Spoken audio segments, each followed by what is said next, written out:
அடுத்தவங்க முன்னால் உங்கள் கஷ்டத்தை நீங்கள் காட்டிக்கவே மாட்டீங்க. அது மாதிரி கூட நாம் பலவீனப்பட்டுறக்கூடாது. யாராவது ஏதாவது எப்போயாவது நலம் விசாரித்தாங்கன்னா, எப்படி இருக்கீங்க அப்படின்னு கேட்டால், எனக்கு என்ன குறைச்ச, நான் ரொம்ப நல்லா இருக்கேன் அப்படின்னு சொல்லக்கூடியவர்கள் கும்பராசிக்காரர்களாகிய நீங்கள் தாங்க. ஆனால் 2019 நீங்கள் படுற கஷ்டம் கொஞ்சம் நஞ்சம் இல்லைங்க. ஏகப்பட்ட கஷ்டங்கள். கையில் இருந்ததெல்லாம் எழுந்துட்டு நிர்கதியாக நிற்க வேண்டிய நிலமை வந்துருச்சு. இனிமேல் நாம் எப்படி தேருவோம், மறுபடியும் வாழ்க்கையை ஜீரோவிலேருந்து தொடங்க வேண்டியதாக இருக்கேன்னு பல நாட்கள் நீங்கள் தூக்கத்தை கெடுத்துக்கிட்டு யோசித்ததெல்லாம் உண்டுங்க. ஆனால் 5ஆம் இடத்துல இப்போ குரு பகவான் உட்கார்ந்துட்டாருங்க. 5ஆம் இடத்து குரு கெஞ்சினாலும் கிடைக்காதும்பாங்க. 5ஆம் இடத்து குரு அஸ்திவாரத்தை அமைச்சு கொடுக்கும்பாங்க. 5ல் குரு கேட்டதெல்லாம் கொடுக்கும் அப்படின்னு சொல்லுவாங்க. அந்த மாதிரி இடத்துல உட்கார்ந்துருக்கிறதுனால உங்கள் வாழ்க்கை இனிமேல் பிரகாசமாக இருக்குங்க. எதெல்லாம் உங்கள் கனவுகளோ, எதெல்லாம் ஒரு லிஸ்ட்டு போட்டு நீங்கள் வச்சுருக்கீங்களோ அதெல்லாம் இனிமேல் நிறைவேறுங்க. காரணம் 5ஆம் இடத்து குரு சாதாரண குரு கிடையாதுங்க. அதாவது ஏற்கனவே இருக்கக்கூடிய கொடிய ஜென்மாந்திர பாவங்கள், பூர்வ புண்ணியத்துக்கு அடுத்தபடியாக இருக்கக்கூடிய பூர்வ புண்ணிய பாவங்கள், அந்த பாவங்களை தீர்க்கக்கூடிய இடம் 5ஆம் இடம்ங்க. அதனால தான் இனிமேல் உங்களுக்கு நினச்சதெல்லாமே நிறைவேறுங்க. பணவரவும் திருப்திகரமாக இருக்குங்க.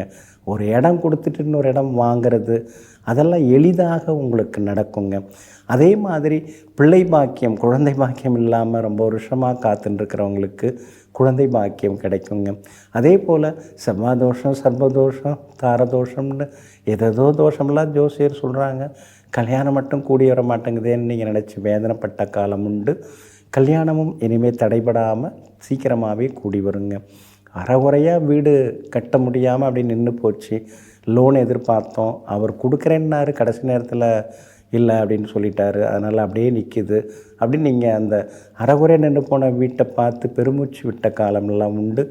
இனிமே அந்த அறகுறையாக இருக்கிற வீட்டை கட்டி முடித்து நீங்கள் எல்லா வகையிலுமே அற்புதமாக கிரகப்பிரவேசம் நீங்கள் செய்வீங்க. அதாவது இந்த குரு பயிற்சி உங்கள் வாழ்க்கையில் மிகப்பெரிய திடீர் திருப்பங்களை உண்டாக்கக்கூடியதாக இருக்குங்க. குறிப்பாக உங்கள் ராசியை குரு பகவான் பார்க்குறதுனால சோர்வு களைப்பு இனிமேல் உங்களுக்கு இருக்காது. நோய் நொடி உபாதைகள் உங்களுக்கு இனிமேல் இருக்காது.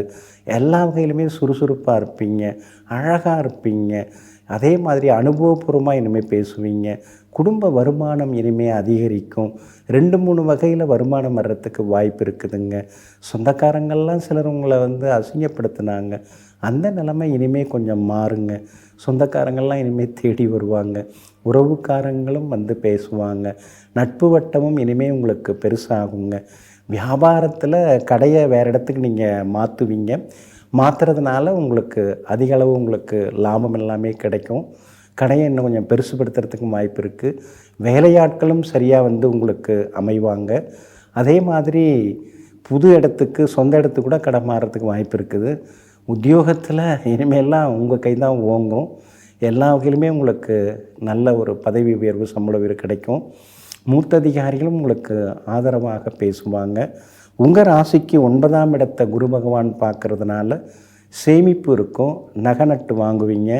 பிள்ளைங்க கல்யாணத்தை கோலாகலமாக நடத்தி காட்டுவீங்க. லாபஸ்தானத்தை குரு பகவான் பார்க்குறதுனால எல்லா வகையிலுமே உங்களுக்கு வருமானமும் பெருகி கொண்டே போகும். மதிப்பு மரியாதையும் கூடிக்கொண்டே போகுங்க. மேலும் உங்களுக்கு நல்லதெல்லாமே நடக்கிறதுக்கு வேதபுரி அப்படின்னு ஒரு ஊர் இருக்குங்க. அது எங்கே இருக்குதுன்னு பார்த்தீங்கன்னா, அதாவது தேனி டு மதுரை அந்த சாலையில் பார்த்தீங்கன்னா அரண்மனை புதூர் அப்படின்னு ஒரு ஊர் வருது. அங்கேருந்து வயல்பட்டி அப்படிங்கிற ஊருக்கு போகிற வழியில் 2 கிலோமீட்டர் தூரத்தில் இந்த வேதபுரிங்கிற ஊர் வருது. 9 அடி உயரம் அங்கே இருக்கிற சிவாலயத்தில் 9 அடி உயரத்தில் ஸ்ரீ தட்சிணாமூர்த்தி அங்கே காட்சி கொடுக்குறார். அவரை போய் நீங்கள் வணங்கிட்டு வாங்க. பாசிப்பயிறு, கொண்டக்கடலை இந்த 2ம் தானமாக கொடுங்க.